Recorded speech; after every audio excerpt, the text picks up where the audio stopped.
Scorecast, la plateforme de pronostics qui rassemble vos collaborateurs autour des plus grands événements sportifs, présente Sud Radio, c'est excellent. Un jour un métier, Judith Belair. Vous connaissez mon goût, chers auditeurs, pour les belles histoires de parcours, de la mode ou de la communication digitale, en passant par la gastronomie, celle de Wai Ming Loong et celle d'une reconversion riche et multiple, puisqu'aujourd'hui il est artiste peintre. Un chemin comme on les aime dans Un jour un métier. Bonjour Wai Ming Loong, bienvenue. Bonjour. Alors Wai Ming, pour débuter, je viens de le dire, vous avez fait beaucoup de mode, de création digitale, etc. Mais au fond, peut-être vous aviez toujours envie d'être peintre. Peut-être, mais sûrement même. En fait, j'ai vraiment commencé à dessiner, à peindre à l'âge de 5 ou 6 ans, puis j'ai fait les arts décoratifs. Mais je pense que ça a toujours été en moi.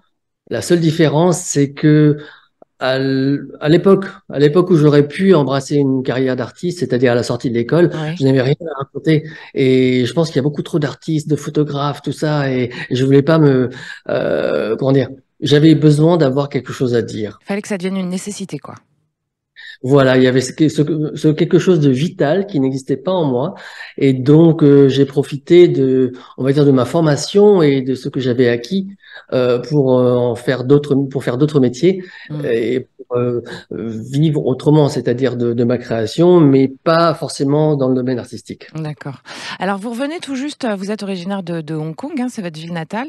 Vous revenez tout juste d'un beau voyage, puisque c'est votre premier solo show que vous avez fait à Hong Kong pendant le French May. Et puis, il y a une expo qui va venir ensuite pendant tout l'été à Paris. Qu'est-ce que ça vous avait fait de faire votre premier solo show dans votre ville natale?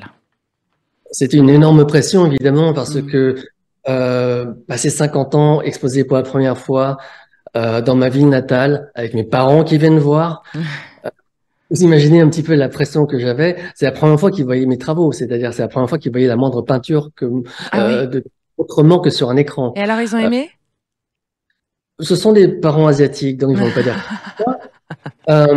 Ils vont me demander combien je gagne, surtout grâce à ces peintures. Mais disons qu'il n'y a pas de jugement sur le côté artistique. Il y a un côté j'aime ou j'aime pas qui tient vraiment du goût, de la couleur, de la déco. Et donc, je l'ai dit, vous avez une expo tout l'été qui sera à l'hôtel Paris-Ster à Paris. Donc, c'est pareil, c'est une expo de peinture. Ça sera quoi le thème? En fait, ce sera une expo de photos. D'accord. J'avais présenté une série de photos l'an dernier aux rencontres de la photographie à Arles. Ouais. Et c'est cette expo qui n'a jamais été exposée ailleurs que je vais présenter tout l'été, donc à partir du 16 juin jusqu'au 1er septembre à l'hôtel Paris-Ster. D'accord. Donc, vous faites aussi de la photo à part la peinture, Wai Ming Loong.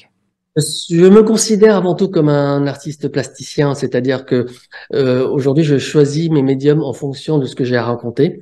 Et j'avais cette opportunité l'an dernier d'exposer à Arles, ce qui évidemment, lorsqu'on est débutant, comment on va dire, un vieux débutant, c'est quelque chose de très tentant. Ouais. C'était un défi extrêmement séduisant, donc je me suis lancé. Je savais faire la photo, bien entendu, mais disons que je n'avais jamais exposé de photos non plus. D'accord. Et sur vos peintures, c'est quoi la technique? Quel style de peinture en quelques mots, justement, pour les auditeurs? J'essaie de mêler mes deux cultures, c'est-à-dire l'oriental et l'occidental. Donc, je vais alterner souvent, très souvent, pas toujours, mais par exemple de la toile, puis un marouflage de papier de riz qui sert à la calligraphie, puis d'encre de Chine et de peinture acrylique. Donc, c'est des couches et des couches qui se surajoutent et qui, en fait, sont un peu comme une métaphore de ce que je suis moi, c'est-à-dire plein de couches de cultures différentes. Merci beaucoup, Wai Ming Loong. Sur quel site on peut trouver vos œuvres? Sur mon site, donc MRLUNG, mrloong.com, ou sur mon Instagram, Wai Ming Loong. Merci beaucoup pour votre témoignage et passez une excellente journée, Wai Ming Loong. Au revoir. Au revoir. Sud Radio, c'est excellent. Un jour un métier, Judith Belair. avec Scorecast, la plateforme de pronostics qui rassemble vos collaborateurs autour des plus grands événements sportifs.